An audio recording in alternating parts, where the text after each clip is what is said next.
Hey Dragon Slayers!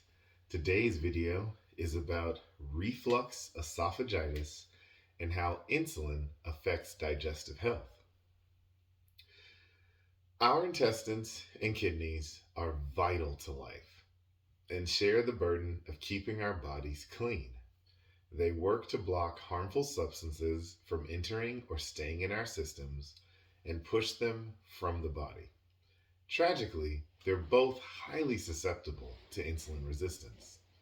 A shocking number, about 63% of people with insulin resistance or type 2 diabetes experience gastrointestinal issues. It's also the leading cause of kidney failure. So, our response to insulin is closely tied to our gastrointestinal and kidney health. If we expect these organs to work at their best, we need to keep insulin under control. The gastrointestinal or GI tract includes everything from the mouth to the anus, as well as multiple associated organs such as the liver, gallbladder, and pancreas. All of these players work together to digest food and absorb the nutrients from the gut into the bloodstream. This process involves multiple distinct steps.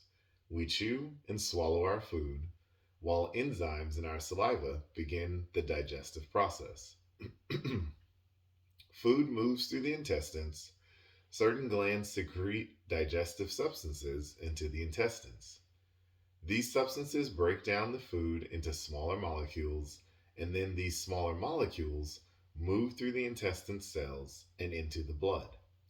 Each step requires the previous step to work in concert, and insulin resistance can create problems with all of those steps.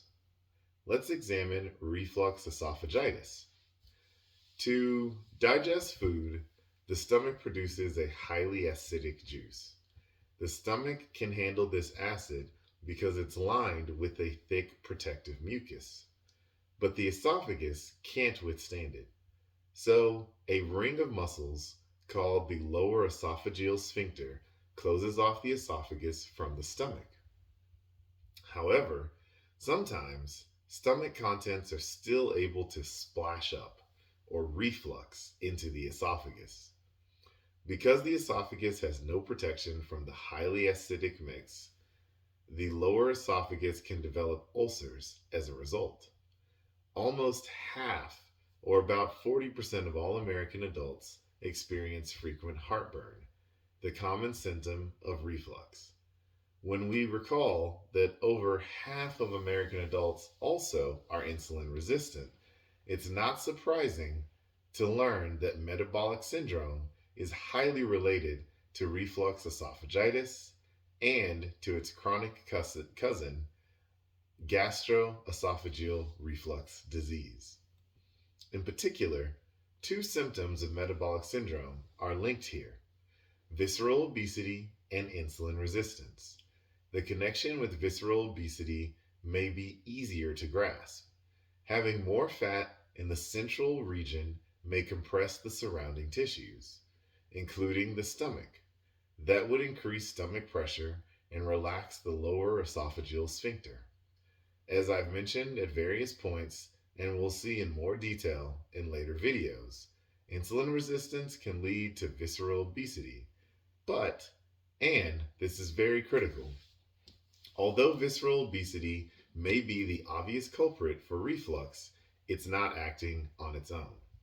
In scrutinizing numerous lifestyle variables, physicians in Taiwan found that insulin resistance, independent of visceral obesity, blood pressure, or other variables, increases the risk of developing reflux by approximately 15%. To put it plainly, the subject's reflux got worse as their insulin resistance got worse. Over time, the lower end of the esophagus begins to defend itself from acid reflux by changing the outermost layer of cells into a more robust lining that resembles the lining of the intestines.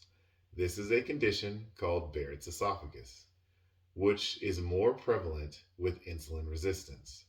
Alone, Barrett's esophagus may not be a serious or life-threatening condition, though it can lead to uncomfortable and or painful swallowing. However, once cells start changing, they may continue to change, potentially becoming malignant. Thus, the real concern with Barrett's esophagus is the potential that it might develop into esophageal cancer. That's what I've got for you guys today. Don't forget to like and subscribe because it really helps the channel out. And remember, guys, that together, you and I will slay the dreaded diabetes dragon.